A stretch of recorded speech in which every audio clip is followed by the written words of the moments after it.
غیر قانونی تارکین وطن کو ملک چھوڑنے کے لیے 1 نومبر کی ڈیڈ لائن۔ وزیر اعظم کی زیر صدارت نیشنل ایکشن پلان پر ایپیکس کمیٹی کا اجلاس۔ ذرائع کے مطابق آرمی چیف نے اجلاس میں زور دے کر کہا ایک پاکستانی شہری کی جان و مال اور فلاح و بہبود کسی بھی دوسرے ملک اور کسی بھی دنیاوی مفاد سے مقدم ہے۔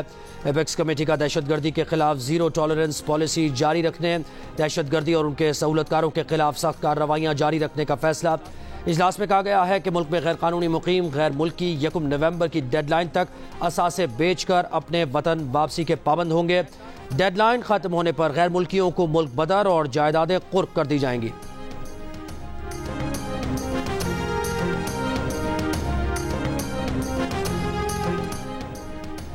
نگراں وفاقی وزیر داخلہ سرفراز بگٹی کا کہنا ہے کہ پاکستان میں اس وقت موجود 44 لاکھ افغان شہریوں میں سے 14 لاکھ رجسٹرڈ ہیں۔ 1 نومبر کے بعد غیر قانونی مقیم افراد کی گرفتاری کے اقدامات کریں گے۔ 24 میں سے 14 حملوں میں افغان شہری شامل تھے۔ غیر قانونی شناختی کارڈ رکھنے والوں کی نشاندہی کرنے والوں کو انعام دیا جائے گا۔ نادرا کی فیملی ٹری خراب کرنے والوں کے خلاف سخت کارروائی ہوگی۔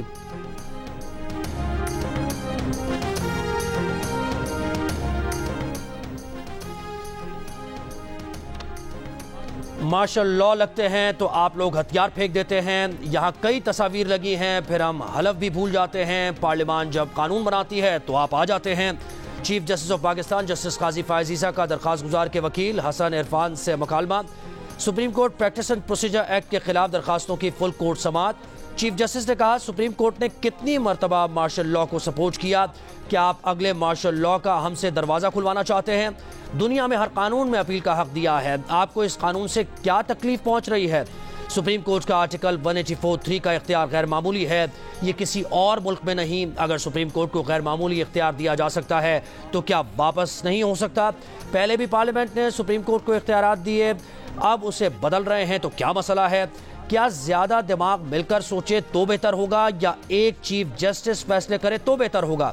موجودہ ایکٹ سے چیف جسٹس کے اختیارات کیسے کم ہو رہے ہیں یہ سمجھائیں۔ مزید سماعت پیر تک ملتوی۔ چیف جسٹس آف پاکستان نے کہا کہ پیر کو اس کیس کی سماعت کا آخری دن ہوگا۔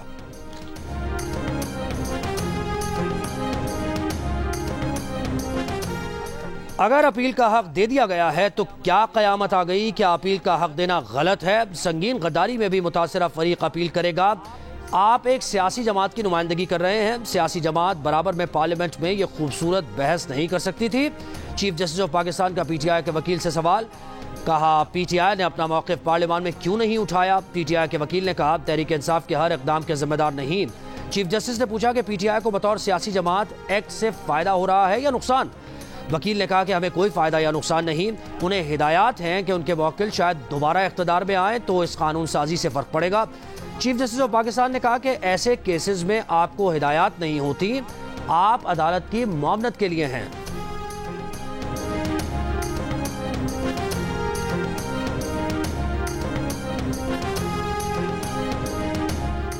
بنیادی سوال یہ نہیں کہ اپیل کا حق فراہم کیا جا سکتا ہے یا نہیں، بنیادی سوال یہ ہے کہ اس کا طریقہ کار کیا ہو۔ جسٹس اعجاز الحسن کا سوال، کہا 184 کی اپیل اگر 185 آرٹیکل میں نہیں دی تو یہ آئین سازوں کی منشا تھی، اگر اب یہ اپیل فراہم کرنی ہے تو اس کے لیے آئینی ترمیم کرنا ہوگی۔ چیف جسٹس نے کہا کہ آپ بار بار ترمیم کا کہہ رہے ہیں، سپریم کورٹ نے ظفر علی شاہ کیس میں فرد واحد کو اختیار دے دیا، کیا وہ ٹھیک تھا؟ نصرت بھٹو ظفر علی شاہ کیس میں سپریم کورٹ نے کہہ دیا کہ کھل کر آئین سے کھلواڑ کرو، پارلیمان کی عزت کرنی چاہیے، فرد واحد نے اس ملک کو تباہ کیا، ہماری تاریخ کو مد نظر رکھیں، پارلیمان کو اٹیک کر دیا کہ یہ قانون شخصی فائدے کے لیے ہے۔ چیف جسٹس کے فائدے کو چھوڑیں، یہ بتائیں کہ کیا قانون عوام کے لیے فائدہ مند ہے؟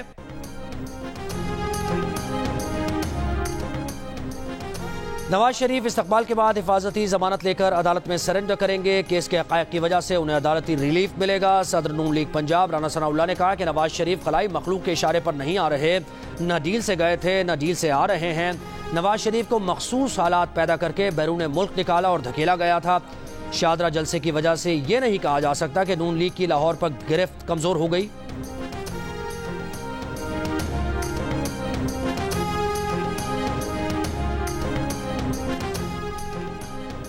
چیئرمین پی ٹی آئی کے خلاف سائفر کیس کی سماعت اڈیالہ جیل میں ہوگی۔ سیکرٹ ایکٹ عدالت کے جج ابوالحسنات ذوالقرنین کے خط پر وزارت قانون نے نوٹیفیکیشن جاری کر دیا۔ جج نے وزارت قانون کو جیل ٹرائل کے لیے خط لکھا تھا۔ سائفر کیس میں چیئرمین پی ٹی آئی کی پیشی کے لیے عدالت نے گزشتہ روز سپرنٹینڈنٹ اڈیالہ جیل کو نوٹس جاری کیا تھا۔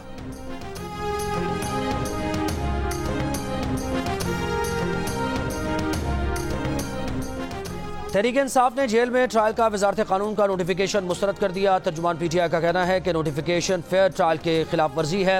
سائفر مقدمہ خاص طرز پر چلانے کی کوشش کی جا رہی ہے۔ چیئرمین اور وائس چیئرمین کے خلاف مقدمے کی کھلی عدالت میں سماعت کی جائے۔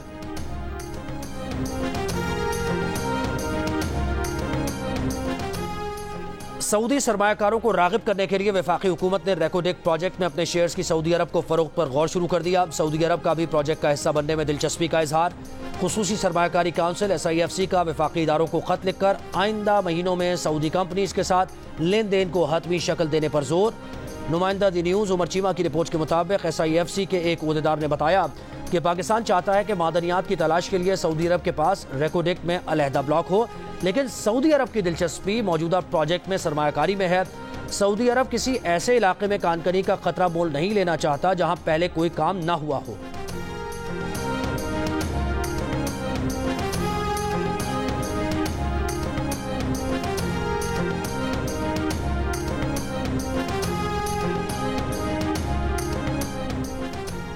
شرانگیزی پھیلانے والے عناصر کی فائنینسنگ روکی جائے گی، آہنی ہاتھوں سے نمٹا جائے گا۔ نگراں وزیر اعلیٰ پنجاب محسن نقوی کا صوبے میں امن و امان سے متعلق اجلاس میں فیصلہ۔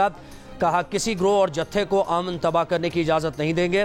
سہولت کاروں کے خلاف گھیرا تنگ کیا جائے گا۔ اجلاس میں کنڈل چیک پوسٹ پر دہشت گردوں کا حملہ ناکام بنانے والے اہلکاروں کو خراج تحسین پیش کیا گیا۔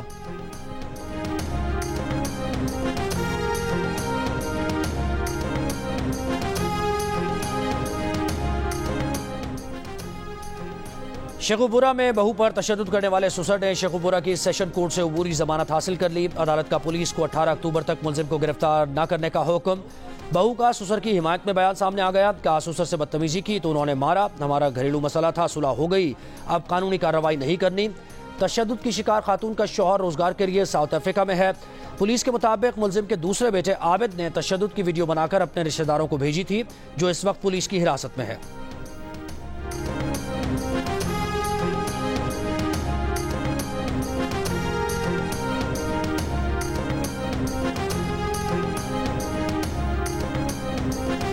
سابق وزیر اعلیٰ سندھ مراد علی شاہ کو اسلام آباد کی احتساب عدالت نے 26 اکتوبر کو طلب کر لیا۔ نوٹس جاری۔ عدالت نے سابق وزیر اعلیٰ کو نوری آباد پاور پلانٹ ریفرنس میں طلب کیا۔